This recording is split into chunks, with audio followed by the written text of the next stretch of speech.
Kwa hivyo tulizeni boli. Naona kuna watu wananipigia kelele, oh haijafanyika. Ngojeni, mambo iko chikoni.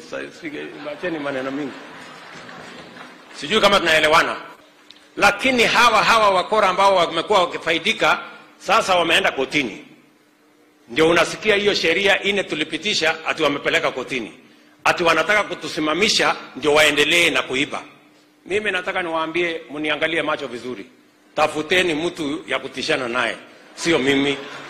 Hakuna vile nitaruhusu watu ambao ni wakora waendelee kunyanyasa wananchi wa Kenya. Na ukisikia ile kelele inaendelea, wanasema ati unajua sasa president vile amefanya gharama itaenda juu, sijui gharama. Katika hiyo sheria tumesema yule mtu ambaye analipa shilingi 500 kwa NHIF sahihi na mapato yake iko chini, sasa tunataka kupunguza ikuje shilingi 300. Tumesema kila Mkenya, kila mtu ataenda hospitali, atatibiwa, na hakuna Mkenya tena, hata kama wewe ni mgonjwa wa kansa, yule bishop alikuwa anasema, hata kama wewe ni mgonjwa wa saratani ama ugonjwa wowote, utaenda hospitali. Tuko na different categories. Na tumesema hata yule Mkenya, mama mboga, yule mwingine ambaye hata hana uwezo ya kulipa hiyo shilingi 300, tumesema tutamlipia kama serikali ya Kenya. For the first time, every citizen will have a health insurance. Sasa niwaulize, hao watu wanasema ya kwamba tusipatie wale hawana insurance ati waendelee kukaa bila insurance. Ati tusipunguze kutoka 500 mpaka 300. Ati waendelee kuiba pesa ya NHIF. Mnataka ati nikubaliane na wao? Hiyo haiwezekani my friends. Hiyo watafute maneno mengine. That one I will not accept. Wale ati wamepeleka kotini mambo ya kujenga manyumba. Sasa mimi nataka niwaulize, si mnataka hapa vijana tuwapatie ajira? Ama vijana wa Kisii wote wako na kazi? Vijana wa Kisii mko na kazi? Kila mtu wako na kazi? Si lazima tupange ajira? So yule mtu ambaye anaenda kotini ati anataka kuzuia ati tusijenga manyumba, hawa vijana wapate ajira, ati tusifanye ile kazi yote ndio Kenya tubadilishe. Hawa ni watu ambao ni maadui wa taifa letu la Kenya. Na mimi nataka niwahakikishie nyinyi mlimpatia uwezo hawa watu wote ambao wanataka kutuzuia, mimi nitapambana na wao. Mimi nahitaji tu maombi yenu. Kwa sababu si mnajua nilipatiwa panga pale, nilipatiwa sword kubwa hivi. Kwani mnafikiri hiyo sword ni ya kukata mboga? Si ni ya kufyeka wakora hawa? Ndawafyeka kabisa. Kenya itasonga mbele. Sijui kama tunaelewana watu wa Kisii. Tumekubaliana? Tuendelee ama tusiendelee? Sikizeni. Wacha mimi niwaambie. Hawa wangwana wamenipatia mawaidha mengi. Nasikia Kabagendi amenipatia mawaidha. Simba amenipatia mawaidha. Kina Osoro amenipatia mawaidha. Hata huyu senator wetu amenipatia mawaidha. Asanteni sana kwa mawaidha yenu. Lakini unajua mimi nilitafuta hii kazi nikijua nitafanya nini. I know what I'm going to do. So mawaidha yenu ni mzuri. Lakini mimi pia niko na mpango. Ama namna gani? Na unajua lazima tuambiane ukweli. Shida ya Kenya ni shida ya uongozi. Wananchi hawa hawana shida. Shida ni sisi. Tunakorokana hapa, tunataka kupigiwa makofi, nataka kupigiwa makofi. Hii makofi haiwezi kukusaidia. Makofi haiwezi kusaidia Kenya. Sio kama tunaelewana. So anyway, sisi tumekubaliana namna hiyo jameni. Mnasema tushirikiane. Tufanye kazi pamoja. Tuambiane ukweli. Ndio tusukume Kenya mbele na kila mtu afanye bidii. So ndugu zangu watu wa Kisii, mimi nawapenda sana.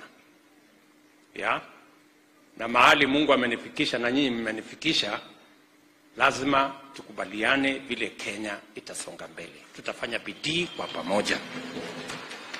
Na mimi sitawaangusha, mimi nitafanya bidii mpaka hii Kenya itabadilika. Na I'm going to promise you, hii Kenya tutaibadilisha. I promise you.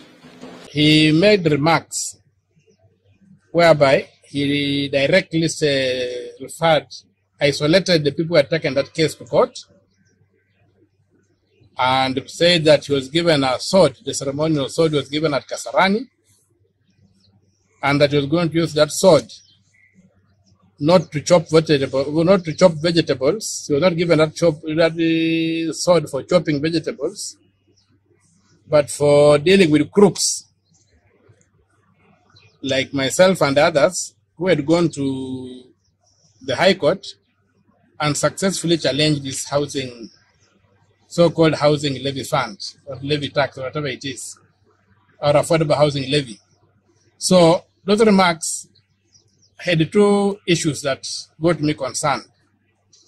The first issue was that the president was threatening violence against that group, and the kind of violence that exterminates.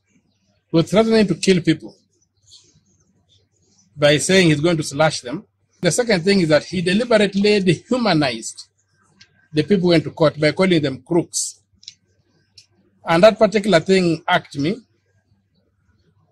And I can tell you that, for me, there's no ground upon which Ruto can stand and call me a crook.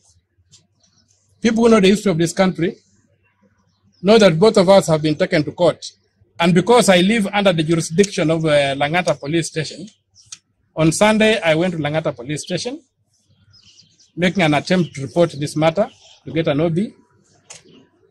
I was kept there for more than 6 hours, being taken around. Eventually, one of the junior officers came and said, "My brother, the discussion I've picked is that they are not going to record your statement. And what I would advise you to do is to go to the crime scene where the crime was committed. That's in Kisii. Go to Kisii in Mosocho and make a report in Mosocho. I'm sure those policemen will not be able to refuse. Because here, when they refuse, they might even argue that the question of jurisdiction, although it happened on national TV for you, they might argue that the question of jurisdiction does not allow them to be the first point of complaint." I tried to get a flight yesterday to Kisumu or to Homa Bay. All the flights were booked until after next week. I could not get a flight. So, but given the concern I have about my own safety and the safety of the other people whom the president referred to as crooks, whom he is going to slash, the people who had gone to court and gotten orders against his housing levy fund, which the court declared to be unconstitutional, I decided to drive to Kisii, and I drove overnight, go to Mosocho at around 4 o'clock this morning. I went to the police station. I found officers there who handled me very well.